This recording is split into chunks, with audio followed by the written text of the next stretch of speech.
هيلاري كلينتون سنة 2009 تفرض على رئيس جامعة الدول العربية عمرو موسى أنه يجب أن يحذف من كل المقررات في الدول العربية كل شخصية تاريخية، صلاح الدين الأيوبي، خالد بن الوليد، شخصية تاريخية الجهادية يجب أن تحذف من المقررات.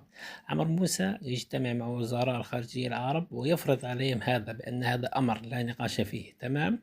وتنطلق ثورات. المفروض كانت تبدأ من الجزائر، وقلنا الحمد لله الجزائر سيطرت على الوضع، تونس، فمصر، فسوريا، فحصل الذي حصل. كان المفروض أنه خلال سنتين كل الأنظمة العربية تسقط. ماذا حصل؟ مصر جاء الجيش واستعاد الوضع. سوريا صمدت. سوريا كيف صمدت؟ لأنه كان لها داعم قوي، من هو؟ هي الجزائر.